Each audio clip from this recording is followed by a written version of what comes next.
नमस्कार. मी रजनी साबदे. महिला ज्योतिर्तर्फे इथे जमलेल्या सर्व ज्योतिर्विदांचे मनापासून स्वागत आहे.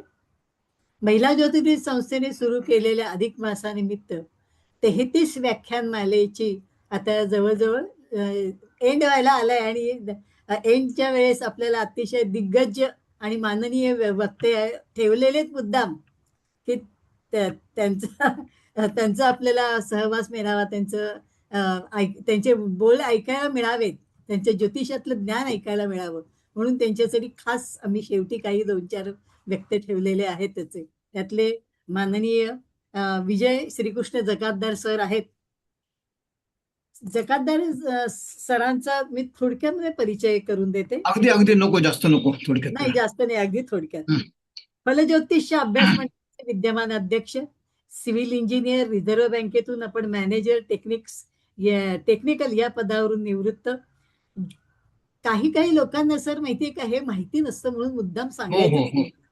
ज्योतिष शास्त्राचा वारसा आपले वडील कैलासवासी पंडित श्रीकृष्ण जकातदार यांच्याकडनं घेतला.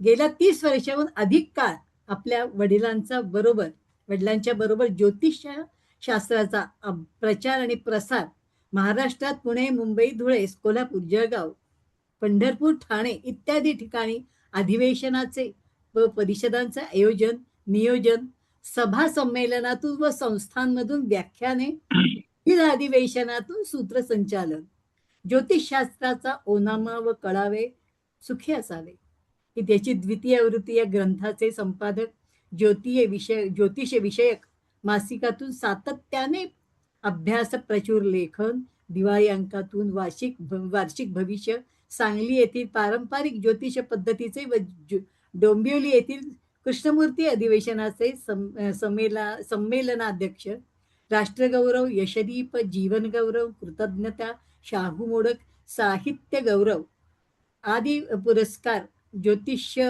शिरोमणी, ज्योतिषाचार्य, ज्योतिष मित्र, ज्योतिष वाचस्पती व पदव्यांनी सन्मानित, अनेक संस्थांमधून गौरव, ज्योतिष ओनामा या मासिकाचे संपादक, तर्कशास्त्रावर आधारित स्वयं विकसित पॉइंट सिस्टीम व अनेक मेडिकल ॲस्ट्रॉलॉजीचे विशेष संशोधन त्यांनी केले.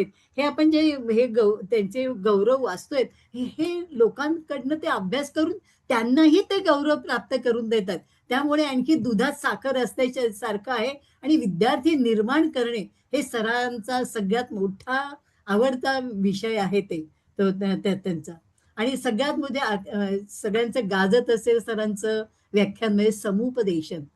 कुंडली, नुसती कुंडली बघून नाही तर कुंडलीच्या ग्रहांवरनं तुम्हाला आयुष्यामध्ये त्याचा उपयोग कसा करून घ्यायचा, नुसतं ग्रहांचा नाही तर तुमच्या आयुष्यामध्ये त्याचा उपयोग कसा करायचा हे समुपदेशनाद्वारे सर खूप छान सांगतात. तर आज सरांचा विषयही तोच आहे, समुपदेशन. तर मी जकातदार सरांना विनंती करते की त्यांनी आपल्या विषयाला सुरुवात करावी. नमस्कार. अधिक मासानिमित्त हे 5वं सत्र महिला ज्योतिर्विदचं चालू आहे. आज 17 मे पासनं महिला ज्योतिर्विद ही व्याख्यान मला चांगल्या पद्धतीने चालवत आहे. प्रथम महिला ज्योतिर्विदचं आणि त्यांच्या आयोजकांचं सर्वांचं मी अभिनंदन करतो. आणि आज अशा या महत्वपूर्ण व्याख्यानमालेत मला समुपदेशन या विषयावर बोलवण्यासाठी त्यांनी आमंत्रण केलं, त्याबद्दल त्यांच्या प्रती कृतज्ञता व्यक्त करतो आणि मी माझा विचार चालू करतो. समुपदेशन हा शब्द मला दिलेला आहे. अभ्यासामध्ये, ज्योतिषशास्त्राच्या अभ्यासामध्ये माणसाला सातत्य आणि शोधक दृष्टी नेहमी लागते. आणि या सातत्य आणि शोधक दृष्टीच्या माध्यमातून आपल्याला प्रगल्भता येत असते. ही प्रगल्भता आली की मग आपलं काम चालू होतं. आता प्रगल्भता येणं म्हणजे काय आहे? तर प्रगल्भता येण्यासाठी आपल्याला आपल्या जे सांगणार आहोत त्या गोष्टी आपल्याला स्वतःला समजल्या पाहिजेत. म्हणजे काय? आपण ज्योतिषाला ज्योतिषशास्त्र असं म्हणतो. शास्त्र या शब्दाची व्याख्या आपल्याला अवगत पाहिजे. शास्त्र म्हणजे काय आहे? तर आमच्या ऋषीमुनींनी सुरुवातीला निरीक्षण केलं निरीक्षणानंतर त्यांनी मग त्याच्यातनं अनुमान काढलं, अनुमानातनं तर्क तयार केला, तर्कातनं मग निष्कर्ष तयार काढले आणि निष्कर्षातनं नियम तयार केले आणि ह्या नियमांचं पुनर्विलोकन केलं आणि पुनर्विलोकन झाल्यानंतर ज्या ठिकाणी नियम लागले नाहीत त्या ठिकाणी परिवर्तन केलं. म्हणून निरीक्षण टू परिवर्तन हा नियम आपल्यालाही आपल्या या शास्त्रात लावता आला पाहिजे. जसं काळ बदलतो, काल सुसंगत धर्म चालू झाला, तसं काल सुसंगत ज्योतिष पण व्हायला पाहिजे. म्हणून आपल्याला शास्त्राची ही जी व्याख्या आहे ती निरीक्षण टू परिवर्तन हे म्हणजे शास्त्र आहे. परिवर्तन आणणं आवश्यक असतं. दुसरी गोष्ट काय होतं की जे नियम आपण शिकलो त्या नियमांचं ग्रहण होताना त्याचं आपल्या डोक्यामध्ये, मस्तकामध्ये बुद्धीत रूपांतर होतं. जेव्हा बुद्धीत रूपांतर होतं तेव्हा त्याला ज्योतिर्विद्या असं म्हटलं जातं. आणि ज्योतिषशास्त्र, ज्योतिर्विद्या या दोन गोष्टी झाल्यानंतर, त्या विद्येचं पचन झाल्यानंतर आपल्या मुखातून आपण जेव्हा जातकांच्या पर्यंत ती पोहोचवतो त्याला कला म्हटलं जातं. मग ज्योतिषशास्त्र म्हणजे सायन्स, विद्या म्हणजे नॉलेज आणि कला म्हणजे आर्ट, या तिघांचा एकत्रित जेव्हा समुच्चय होतो त्याला आपण समुपदेशन म्हणतो. हे समुपदेशन जे आहे हे समुपदेशन आपल्याला ऍस्ट्रॉलॉजीमध्ये ऍस्ट्रो काउन्सिलिंग या नावाने आपल्याला वापरायचं आहे. कारण का, तर समुपदेशक ज्योतिषाकडे काय असायला पाहिजे, तर एक व्हिजन असायला पाहिजे, दूरदृष्टी, त्याच्याकडे एक्सपिरियन्स असायला पाहिजे, अनुभव असायला पाहिजे आणि रिअलायझेशन म्हणजे प्रचिती असायला पाहिजे.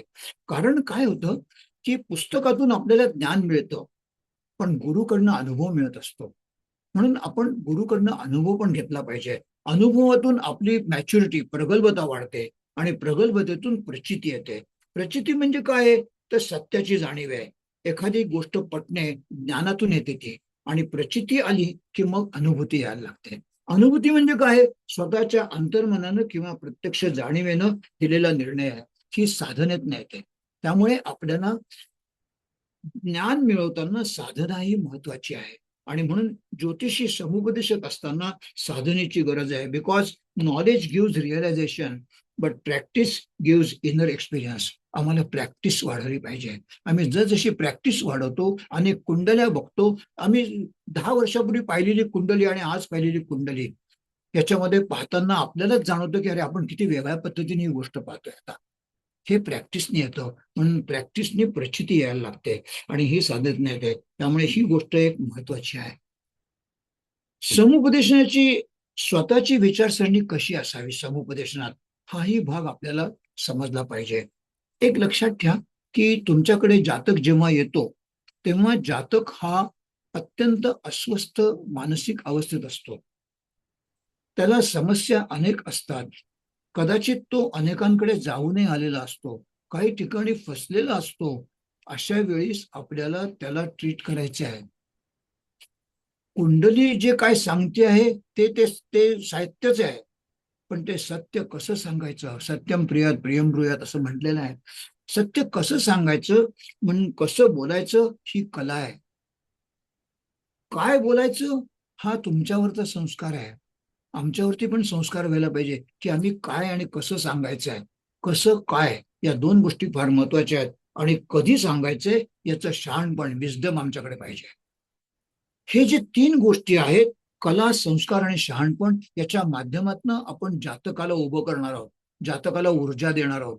जातक जेव्हा आपल्याला कुंडली दाखवतो तेव्हा जातकाच्या राशी आपल्याला कळलेल्या असतात, त्याचा स्वभाव कळत असतो. कदाचित मेष राशीला तुम्ही सांगू शकाल की सध्या कठीण काळ चालू आहे, पण मीन राशीला सेकंड ओपिनियन सांगा.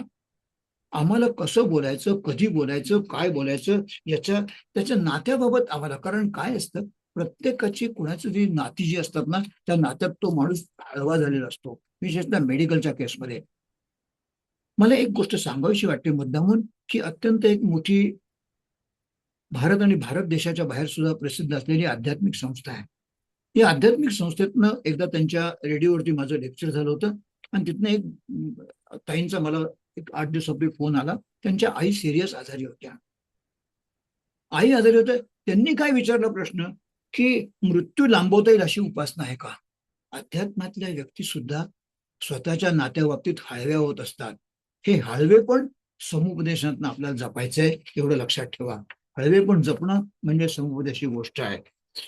हे हळवेपण जपताना समुपदेशाची आवश्यकता का असते आपल्याला, हा पण एक भाग महत्वाचा आहे.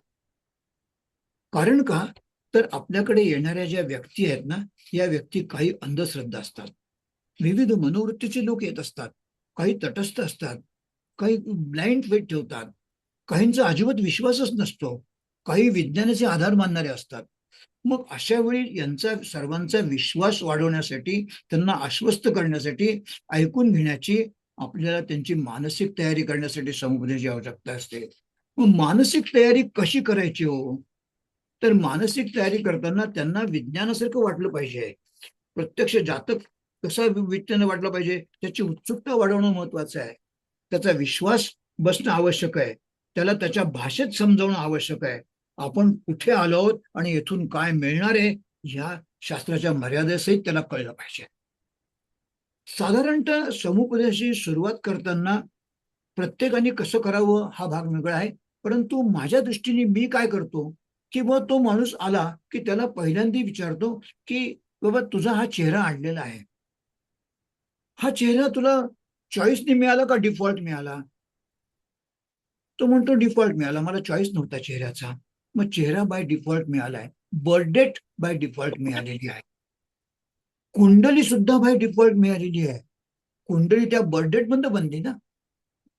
मग कुंडली डिफॉल्ट मिळाली, चेहरा डिफॉल्ट मिळाला, सगळं तुला राशी जी मिळाली ती राशीही तुला बाय डिफॉल्ट मिळाली. सगळंच जर डिफॉल्ट मिळालंय तर आज माझ्याकडे तुला काय मिळणार आहे, असा प्रश्न पहिला मी विचारतो. त्याला मी पहिल्यांदा क्वेश्चन मध्ये टाकतो. समुपदेशन कसं करायचं, तर त्याला पहिल्यांदा उत्सुकता वाटली पाहिजे की अरे समोरचा माणूस म्हणतो ते बरोबर आहे, मग आपल्याला काय मिळणार आहे आज इथून. हा प्रश्न त्याच्या मनातला आणि आपल्या मनातला आल्यानंतर आपण त्याला सांगायचंय की तू आरशासमोर उभा राहिलास तर तुला तुझ्या चेहऱ्याचे गुणदोष दिसतात, आणि गुणदोष दिसले की मग तू त्याचं योग्य एफर्ट्स घेऊन त्याचं ब्युटी पार्लर करतो. तू स्टेप कट करू शकतोस, आयब्रोज करू शकतो, दाढी ठेवू शकतोस, मिशा ठेवू शकतो, दाढी मिशा ठेवू शकतोस आणि स्वतःला इम्प्रूव्ह करतो. Improvement is in our hand. तू जे आणलेलं आहेस त्याच्यावरती योग्य एफर्ट्स घेतले तर त्याला इम्प्रूव्ह करू शकणार आहे, हे त्याला पहिले त्याच्या दृष्टीने पटायला लागतं. मग चेहऱ्याचं ब्युटी पार्लर केलं तर काय होणार आहे, प्रेझेंटेशन होणार आहे. पण स्वभावाचं केलं तर स्वभाव सुद्धा तुला बाय डिफॉल्ट मिळालाय.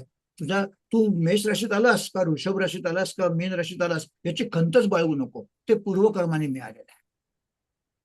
आज तुला जी राशी मिळालेली आहे त्या राशीचे जे गुणदोष आहेत, त्या राशीचे जे गुणदोष आहेत, तर गुणांचं संवर्धन कर आणि दोषांची सर्जरी कर. गुणांचं संवर्धन आणि दोषांची सर्जरी म्हणजे स्वभावाचं ब्युटी पार्लर आहे. मग चेहऱ्याचं ब्युटी पार्लर केलं तर तुझं प्रेझेंटेशन सुधारणार आहे, आणि स्वभावाचं ब्युटी पार्लर केलं तर तुझं कम्युनिकेशन सुधारणार आहे.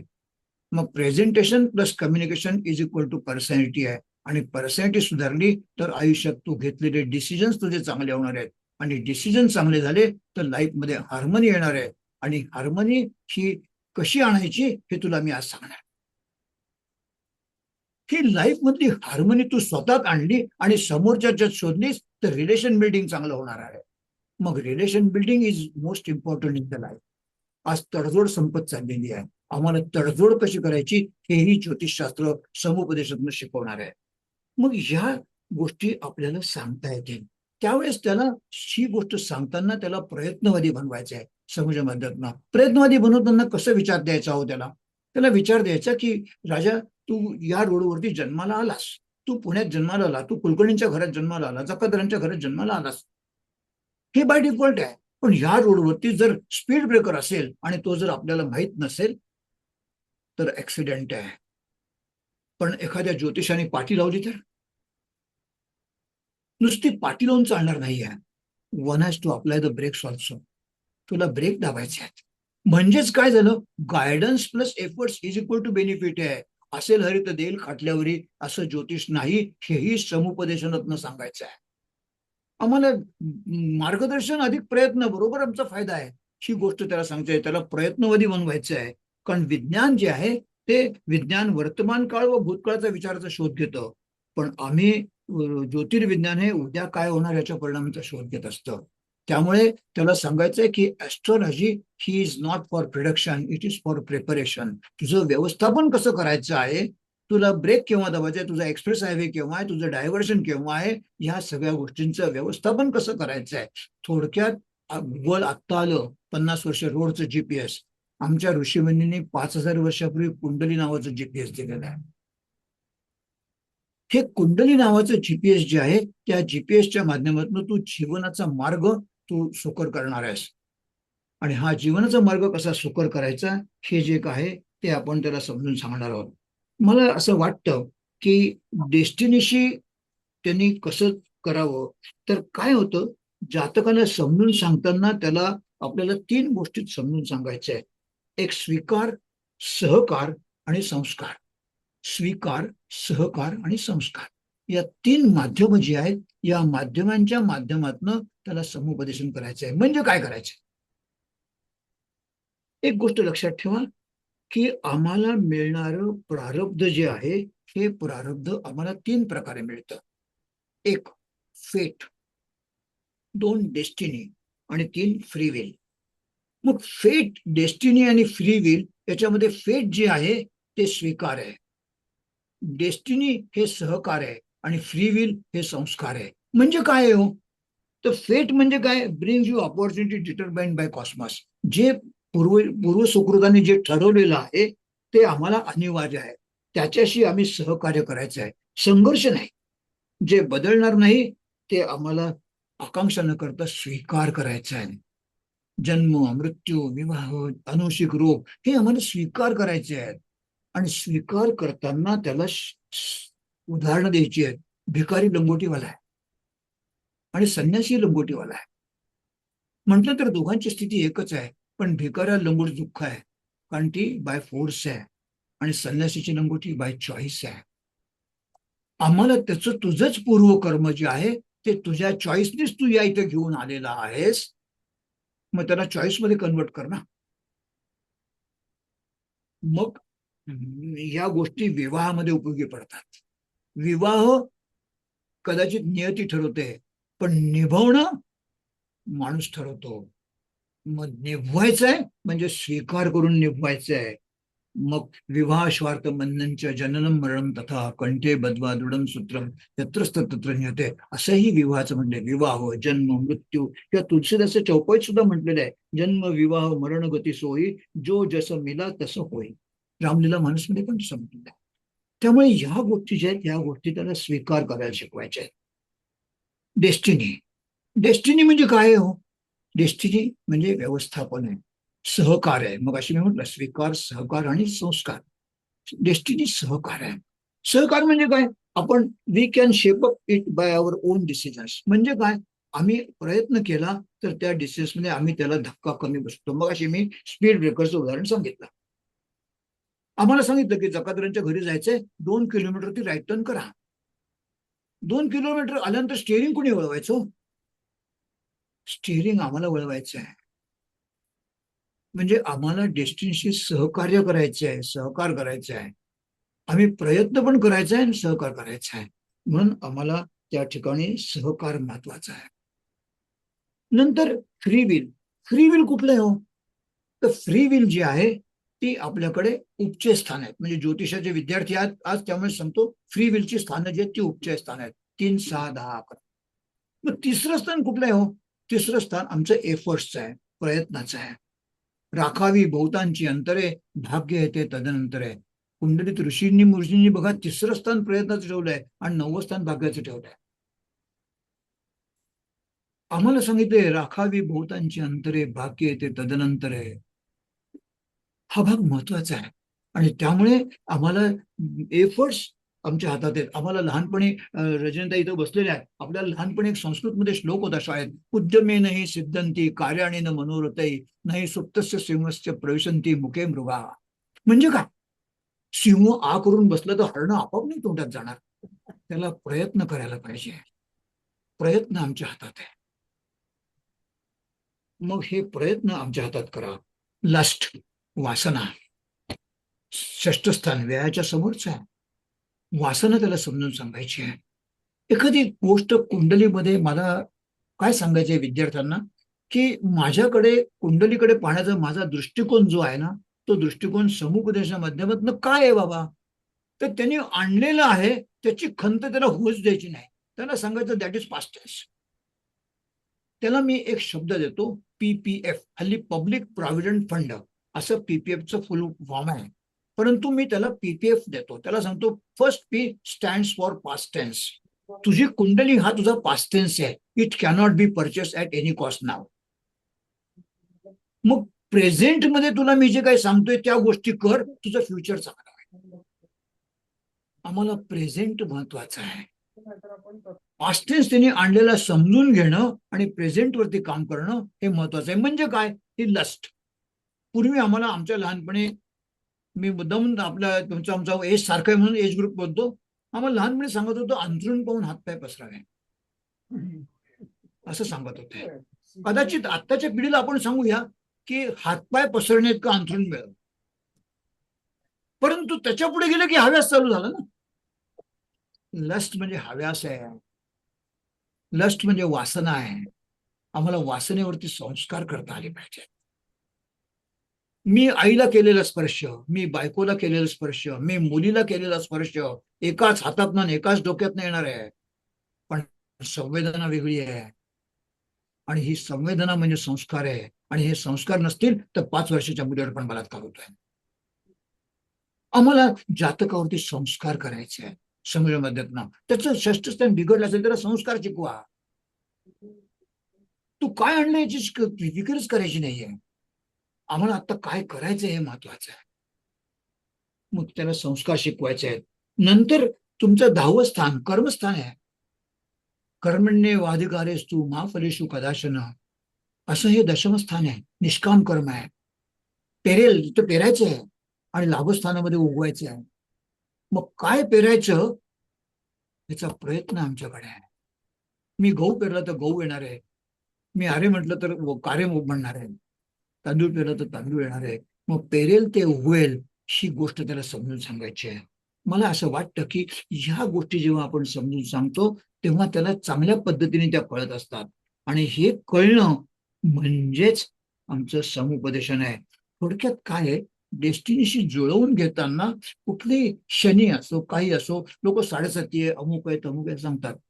मी लोकांना असं सांगतो की रस्त्यावरून तुम्ही चाललात आणि अचानक सिग्नल लागला, लाल सिग्नल लागला.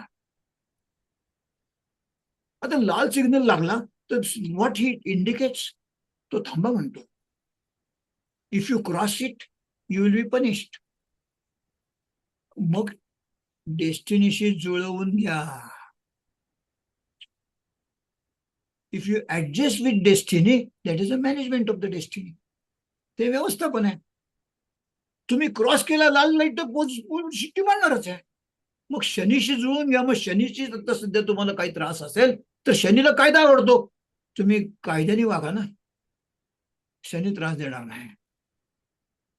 आम्हाला कायद्याने वागायला शिकवलं पाहिजे. आता नेमक्या अशा ऑफर्स येतात, जाऊ द्या सर टेबलाखालनं पैसे घ्या, त्याला सांगता येतं तुझा आताचा हा पिरियड असा आहे, तू कायद्याने वाग. कदाचित त्याची पोस्ट तशी असते, त्यावेळेस तसंच मोह होतो. त्या मोहातनं त्याला आवरणं, मोहातनं त्याला समजून सांगणं हे समुपदेशकाचं काम. समुपदेशाच्या 6 जातकाला सांगताना आपण 3 पद्धती वापरतो. एक पद्धती वापरतो पण ऍडवाइस देतो, सल्ला देतो. दुसरं आपण गायडन्स देतो आणि तिसरं आपण काउन्सिलिंग करतो. जे मी डोक्यात आज विषय माझा आहे तो काउन्सिलिंगचा. समुपदेशन म्हणजे काय, सल्ला, मार्गदर्शन आणि समुपदेशन या 3 माध्यमातून जातकाला आपण समजून सांगत असतो. यामध्ये सल्ल्यात काय होतं, सल्ला हा वन वे प्रोसेस आहे. म्हणजे काय, वी रेकमेंड अवर व्ह्यूज. आम्ही आमचे व्ह्यूज त्याला रेकमेंड करतो, तू हे करू नको, ते करू नको, ते करू नको. त्यामुळे काय होतं की निर्णय थोडासा आधांतरी राहतो. गायडन्स मध्ये काय होतं, वन वे एक्सचेंज आहे. We share our experience with आणि टू सॉल्व्ह द प्रॉब्लेम्स. आम्ही त्याला सॉल्व्ह प्रॉब्लेम्स, मला असा असा अनुभवलं, अशात मी असं केलं आणि असा अनुभव तो प्रॉब्लेम सॉल्व्ह झाला. We share our experience with him. निर्णय आपण सांगत असतो, हा निर्णय आपण सांगतो. त्यामुळे त्याचा निर्णय घेताना थोडासा हा सरांचा निर्णय अशा पद्धतीचा विचार होतो. पण काउन्सिलिंग मध्ये काय होतं, काउन्सिलिंग मध्ये बोथ वे एक्सचेंज होतो.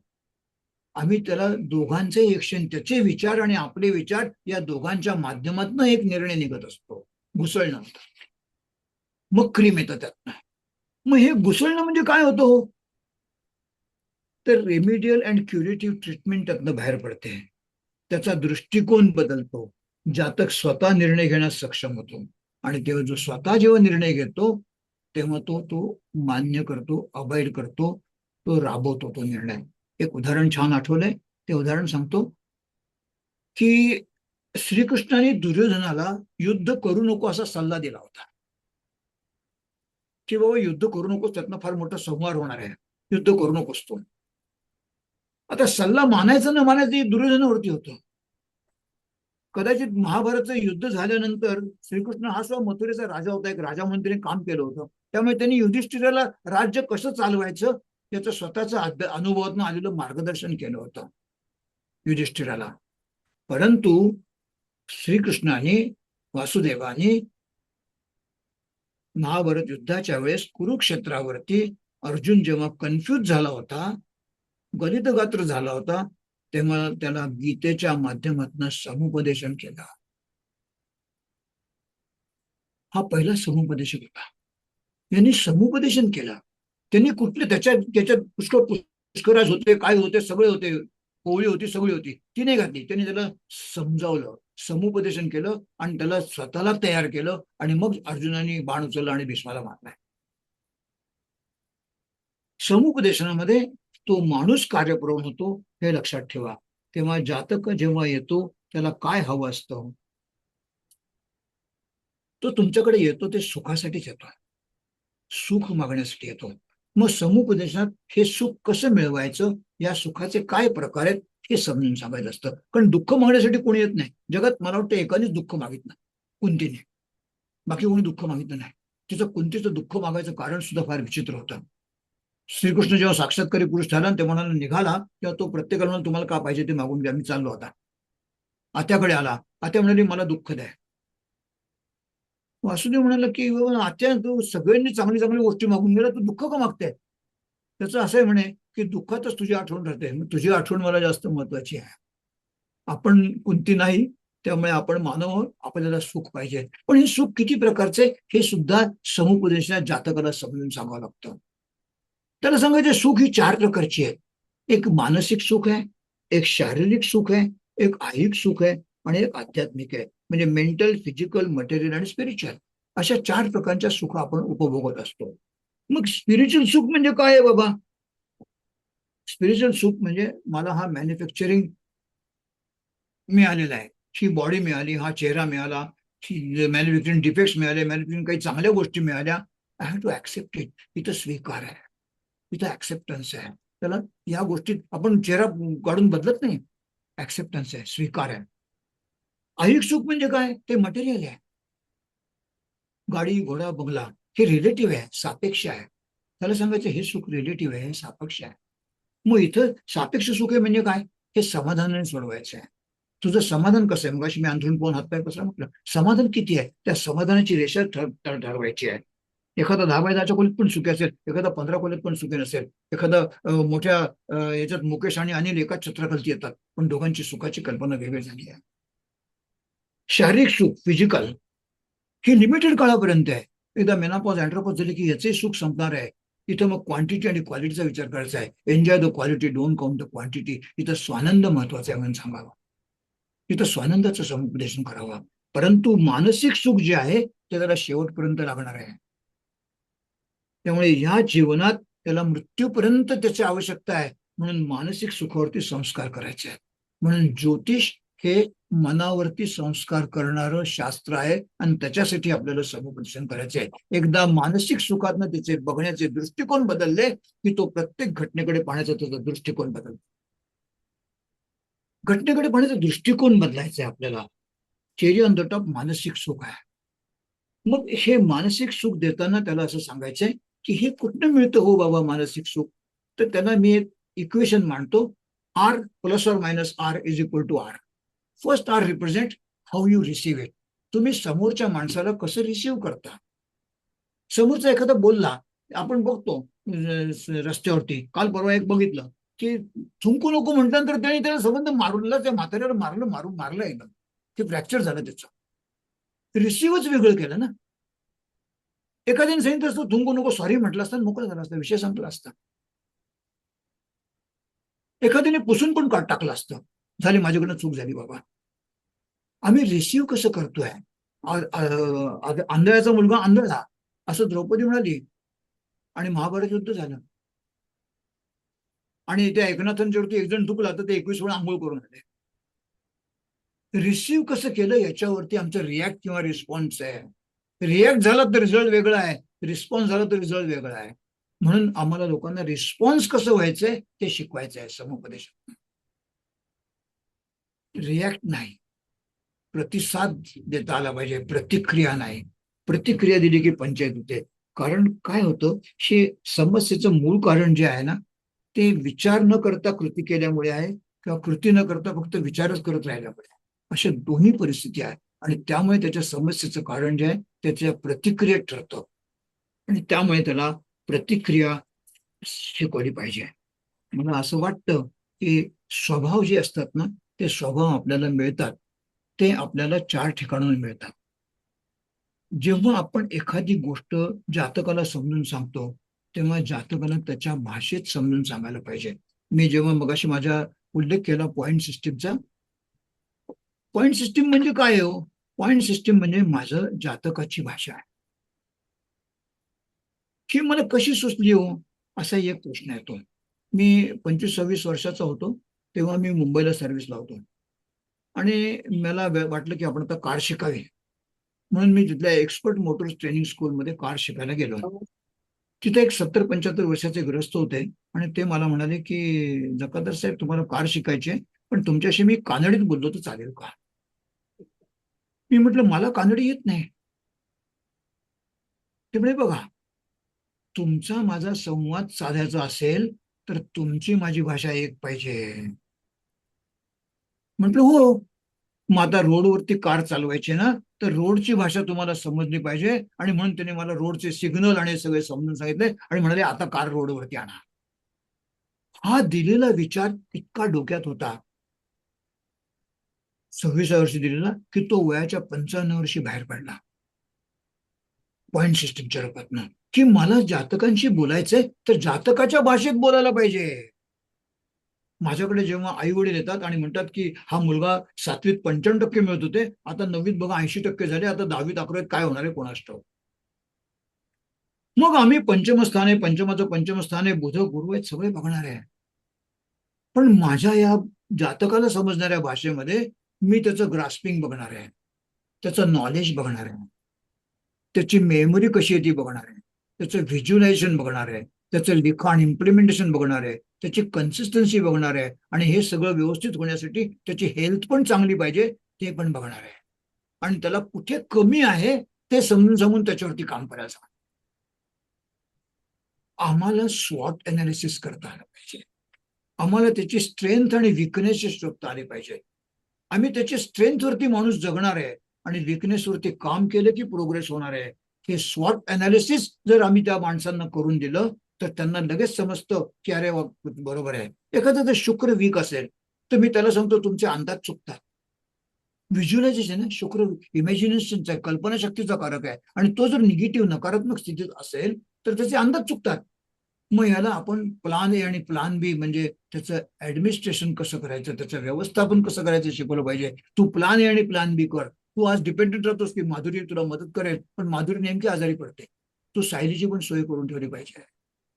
आम्हाला ह्या गोष्टी जेव्हा आम्ही त्यांना सांगतो तेव्हा ते एक्सपिरियन्स करत असतात त्या गोष्टी.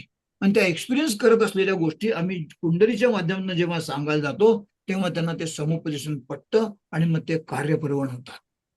समुपदेशनामध्ये माणसाला कार्यप्रवण करणं हा महत्वाचा आहे. एक गोष्ट अशी आहे की तो जेव्हा आपल्याला काही सांगत असतो एखादी गोष्ट, तेव्हा पुष्कळ वेळ त्याच्या सांगण्यामुळे आपल्याकडे सिंपती तयार होते. पण नुसती सिंपती नको आहे, आपल्याला एम्पथी पण पाहिजे. सहानुभूती असणं आणि सहवेदनाची जाणीव असणं यात फरक आहे. आम्हाला सहवेदनेची जेव्हा जाणीव होते तेव्हा ते चांगल्या पद्धतीने आम्ही त्याला करू शकतो. त्याचा स्वीकार करू शकतो. आणि ही सहवेदना जी आहे ती आपल्याला शोधता आली पाहिजे. मला या ठिकाणी ज्योतिष समुपदेशाकडे काय काय गोष्टी आवश्यक आहेत त्याचाही मला एक द्यायचं आहे. प्रथमतः समुपदेशकांनी आपल्या शास्त्रावर विश्वास असायला पाहिजे. शास्त्रावर विश्वास नसेल तर तो कॉन्फिडेंटली सांगू शकत नाही. पुष्कळ वेळा आपल्याकडे गोष्टी येतात, अशा प्रश्न येतात की तुमचा कॉन्फिडन्स तिथं पणाला लागतो.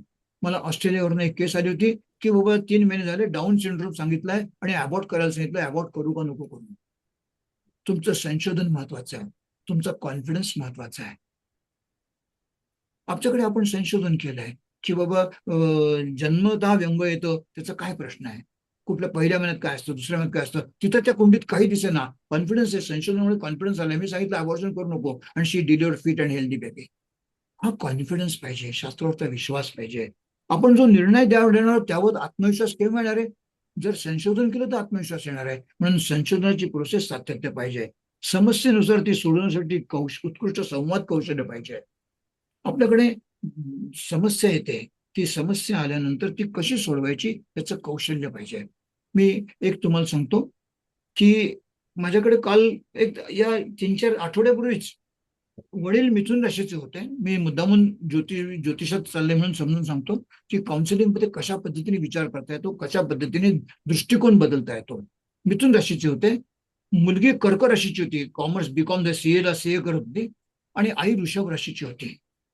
मिथुन, कर्क आणि वृषभ त्या तिघांचं एक म्हणणं होतं, आमच्या तिघात जमत नाही हो, जरा आमचा प्रॉब्लेम येतात थोडेसे. हा ठीक आहे, बुध आहे, चंद्र आहे, शुक्र आहे, तिघांच्या 3 विचार आहेत, सगळे जमत नाही. अशा वेळी समुपदेशन कसं करायचं. लग्न होऊन झाले, सीएला मुलगी आली म्हणजे मोठा संसार व्यवस्थित झालेला आहे आता सगळा. तरी आता या स्टेजला आता म्हणतात की बुवा आमचं जमत नाही अजून, तर काय करायचं. त्याच्यातनं रोज खटके उडतात, रोज नाराजी होते, आईच्या डोळ्यात थोडंसं पाणी आलं. म्हटलं असं नाही आहे. की मी त्यांना एक उदाहरण दिलं, म्हटलं मला मध्ये हार्टचा प्रॉब्लेम झाला आणि हार्टचा प्रॉब्लेम झाल्यानंतर आम्ही घरी आलो आणि डॉक्टरने सांगितलं की एक तर तुम्ही मशीन बसवा, तुम्ही स्टेंट बसवा किंवा बायपास करा वगैरे 4-5 गोष्टी सांगितल्या. तर माझा मुलगा मला म्हणाला की बाबा आपण सेकंड ओपिनियन घेऊया.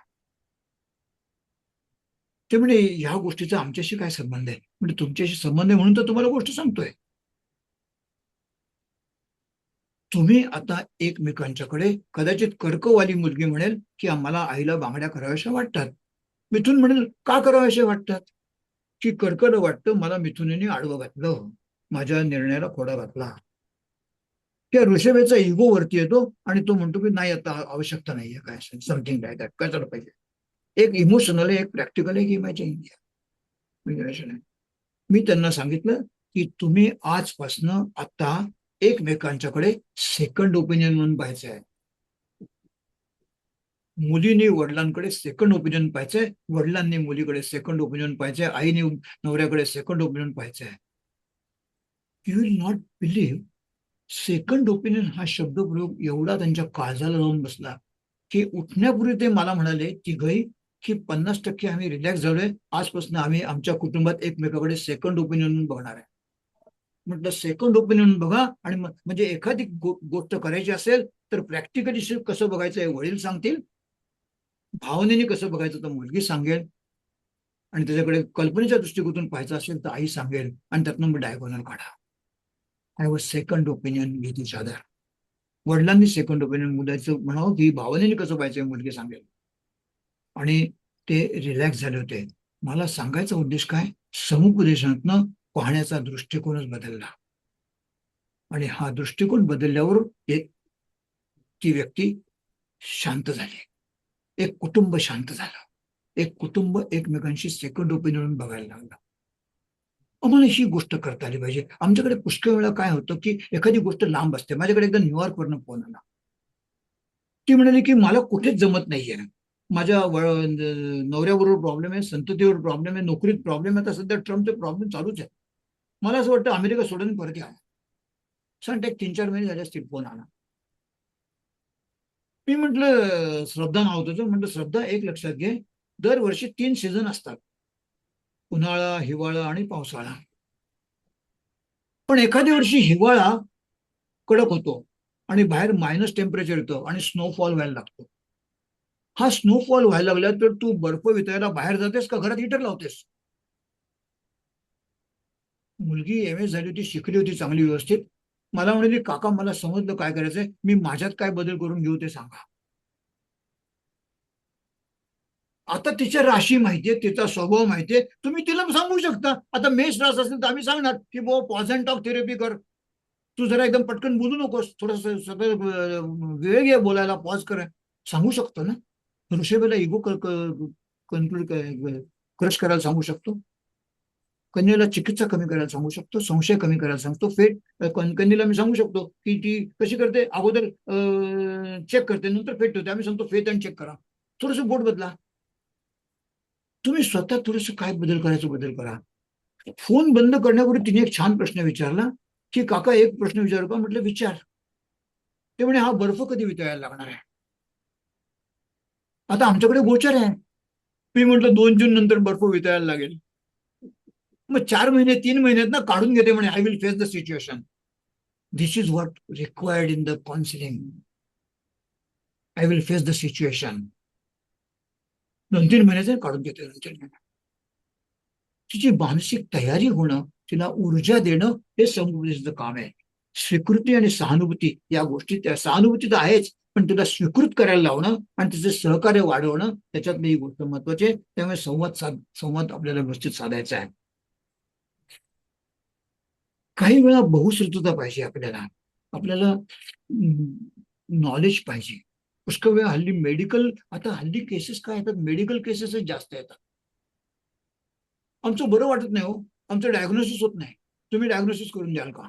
अशा केसेस येतात.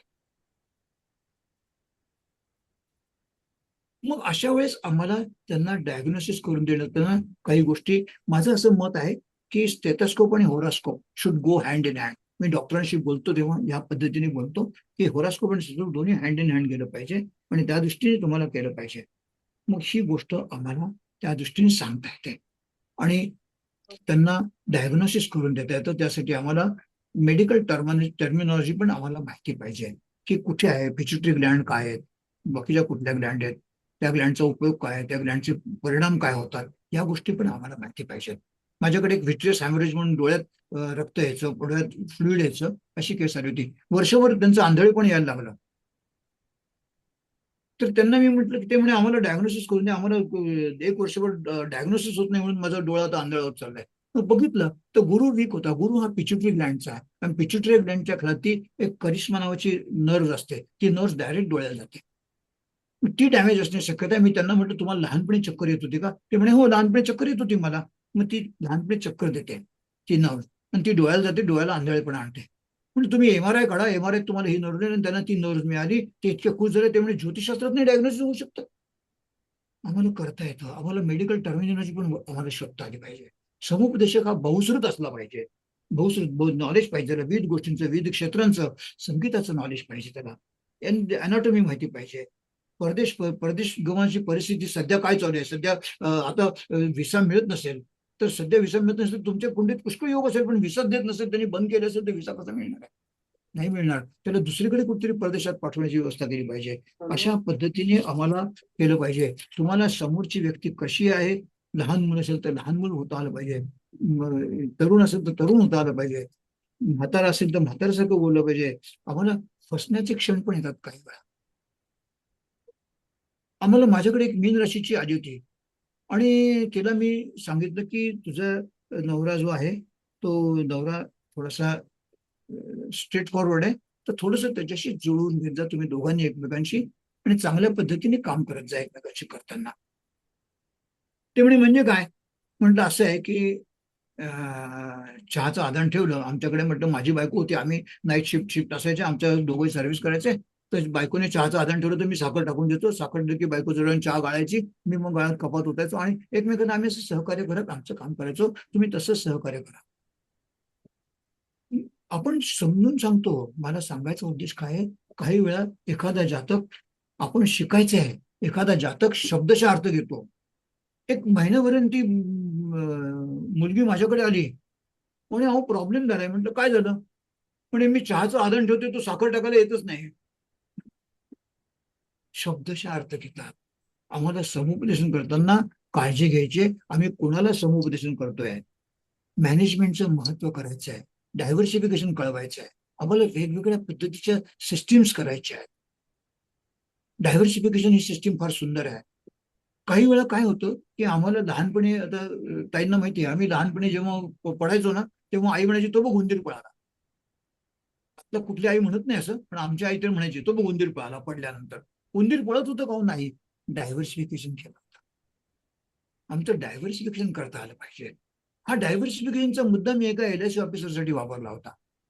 त्याची स्थिती अशी होती की तो सगळं डिक्टेट करायचा आणि ती स्टेनो चुकली की स्टेनोला फायर करायचा. मेष आणि वृश्चिक कॉम्बिनेशन होतं, मेष रास आणि वृश्चिक लग्न होतं, आणि फार फार बोलायचं आणि मोकळा व्हायचा.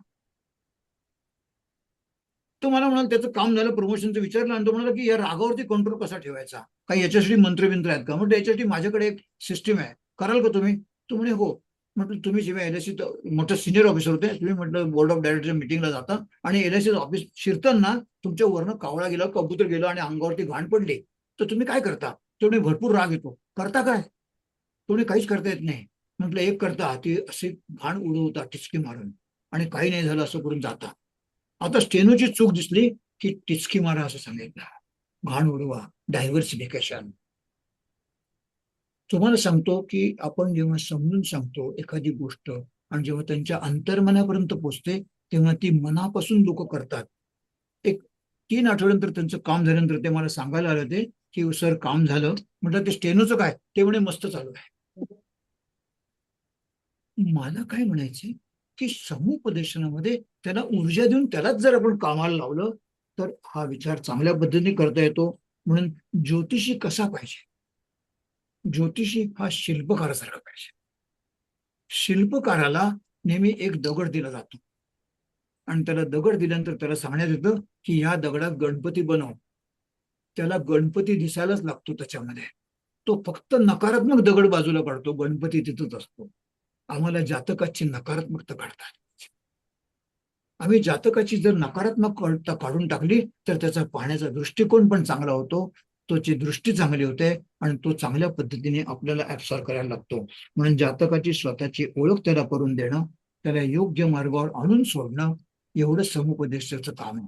आणि हे समूचं काम करताना मला एक माझं आवडतं वाक्य आहे, ते मी सांगतो की चांगली माणसं भेटणं हे कदाचित प्रारब्धात असेल, चांगली माणसं भेटणं हे कदाचित प्रारब्धात असेल, पण भेटलेल्या माणसात चांगलं शोधणं हे आपल्या प्रयत्नात आहे, हे आपल्या प्रयत्नात आहे. मला आज या ठिकाणी बोलवलं त्याबद्दल मी सर्वांचे आभार मानतो आणि धन्यवाद देतो आणि कृतज्ञता व्यक्त करतो आणि माझ्या वाणीला विराम देतो. धन्यवाद. धन्यवाद, धन्यवाद सर. समुपदेशन ज्योतिषी ज्योतिषी पत्रिका बघत असतो आणि पत्रिकेतले ग्रह राशी बघितल्यावर त्यानुसारच ज्योतिषी रिझल्ट जातकाला सांगत असतो. पण त्यावर ज्योतिषांनी नीट काउन्सिलिंग किंवा त्यानुसार वागावे कसे हे नीट सांगितले तर या ग्रहांचे परिणाम आणि बरेच प्रश्न, विचार करण्याची पद्धत बदलते व असलेला प्रॉब्लेम फार मोठा न वाटता सहज क्रिया घडू शकते. आजपर्यंत सरांचे समुपदेशनचे मी भाषण बरेच वेळा मी ऐकले होते, पण आज सरांनी जे समुपदेशन हा विषय अत्यंत सुंदरपणे आणि जो ज्या पद्धतीने आपण सरांनी मांडलेला आहे ना, तो अतिशय मनाला फार भावलाय सर. याबद्दल मी महिला ज्योतिर्वितर्फे आणि माझ्यातर्फे ही मनापासून तुम्हाला धन्यवाद देते. आणि आमच्यावर थोडं रागवलं असेल तर नाही माफी. नाही, नो नो नो नो, शब्दच काढायचा नाही, शब्दच काढायचा नाही, शब्दच काढायचा. राघवायचं नाही. मग का बरं रागवले? कोण रागवलं?